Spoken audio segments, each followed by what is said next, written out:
What's going on, everyone? Welcome to today's video. Today we're going to be showing you the perfect workout structure for ultimate long-term success and the best results possible. Let's jump right into it. Let's go, one more. Let's go.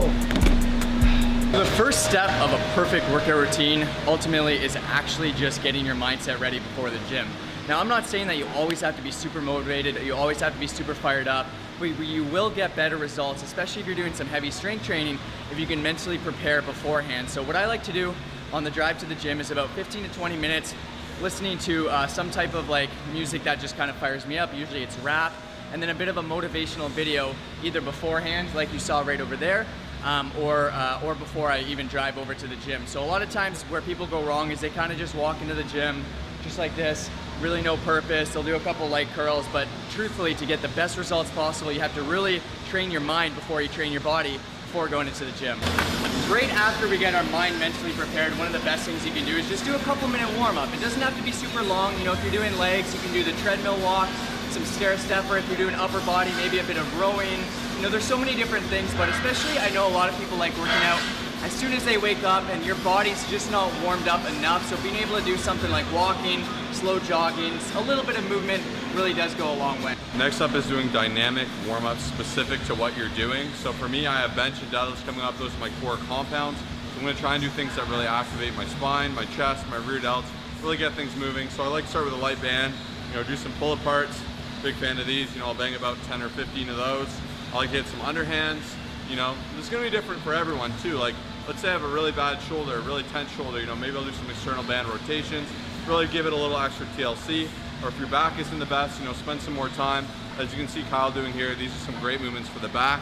And then here's some of our favorites for the hips. There's so many great things to do. If you want a really good mobility protocol, we have a full video on like our absolute one. It's really long, but you can pick and choose what you like and implement it accordingly. One of the most important things after the warm-up is actually to focus on adding in primers. So there's a difference between primers and mobility exercises. Mobility's more so gonna get, you know, the hips moving in the right direction, get the arms moving in the right direction. The primers are gonna actually be really good for injury prevention and also getting the muscle groups activated beforehand. So Josh loves the band pull-aparts, as you can see here. I love doing different things, like if you're doing a lower body day, making sure that your hamstrings are primed from doing a couple hamstring curls on a stability ball. You could do some glute bridges to get the glutes primed. The main thing is just to get them activated beforehand, once again, before you jump into it. You know, one of my other favorite things before doing some heavy presses is just some bottoms up kettlebell press, okay? So there's so many different things. You know, if you're doing back, you could set it up right here, and then do some nice little lat pull downs before you jump into your heavy back training. There's different things for pressing, for pulling, for lower body. Adding in 1 to 2 of these every workout will go such a long way, and it's very overlooked. All right, here we go. We're getting into the workout. Let's get to pumping. So first and foremost, start with those compound movements. Start with your strength-focused movements. You know, later on we could focus on good bicep curls with slow eccentrics, but for now we're focusing on those power movements where we're utilizing a lot of muscles. So today we've got a push-pull going on. So we're gonna start with our bench, then our deadlift. Some people like to deadlift before they bench. That's completely up to, you know, your preference. But for us, we're starting with these big strength-based movements, and we're not leaving these to the end of the workout where we want to perform with strength because we'll have pre-fatigue. So this is a great time to really get your compounds in. I like to start the workout with either a squat, a bench, a deadlift, or something like an OHP, a barbell row, anything in that regard. It's gonna go a long way for your strength and your muscularity.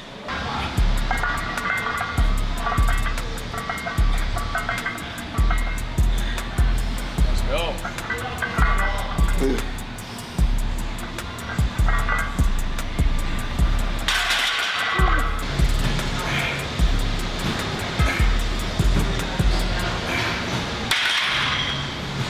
So you might be wondering why I'm doing so light. This week is my deload week, and in order to just have a perfect workout routine, you know, not necessarily a perfect workout, but here's a little bit of a bonus tip. You really do have to program deload weeks within your training. You know, if you're doing some intense, strong, heavy lifting, you really need to make sure, you know, anywhere between 4 and 8 weeks, you're taking 1 week to pretty much just decrease the load, give your body a bit of a break. It'll allow you to recover, it'll allow you to get stronger. So here I'm using about 70% of my working sets, something that a lot of people overlook, and it's important to add in.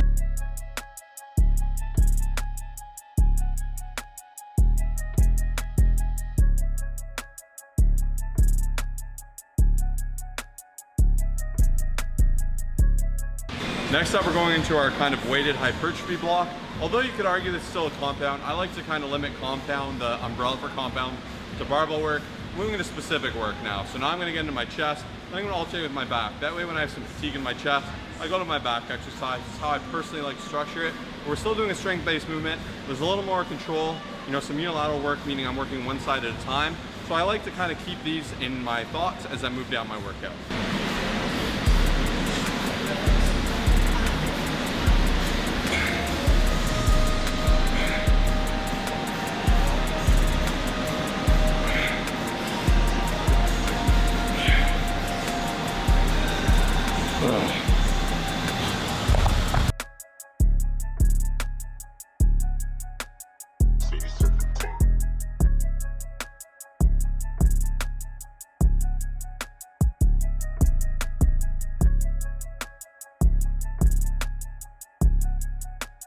So huge tip for any fly, especially an incline fly. Common mistake people make is they tuck your head down. When you're tucking your head down, you're removing the ability for you to really squeeze that upper chest. Keeping that head up can really bring those elbows together. Imagine you're squeezing these elbows together to really squeeze that upper chest to improve the creasing. So you can see me doing it wrong here. Now my contraction's all weird and I'm getting the lower chest. You can see me doing it correct here and the difference it makes. What a difference, you can see it. Make sure to use this tip in your workout. And last but not least, you're done your workout, you've put in all the work. It's time to just decompress a little bit. Now this can be kind of up to you how you want to do it. Some people like to do a couple-minute cool down, just walking on a treadmill, let your body relax from everything that took place. I like just doing a bit of static stretching. You know, if you've done some really heavy deadlifts and stuff like that, you may just want to kind of hop on a bar, do some nice dead hangs for like 30 seconds, you know, keep that core tight, let your back decompress. You might want to just do some of these, you know, for your shoulders, like that.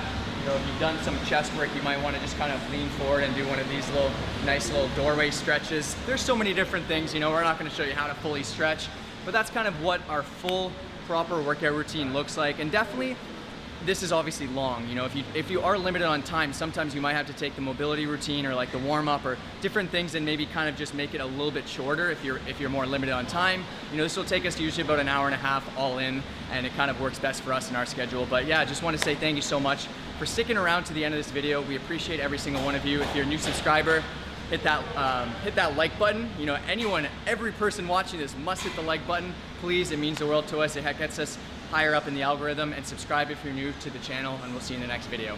Peace.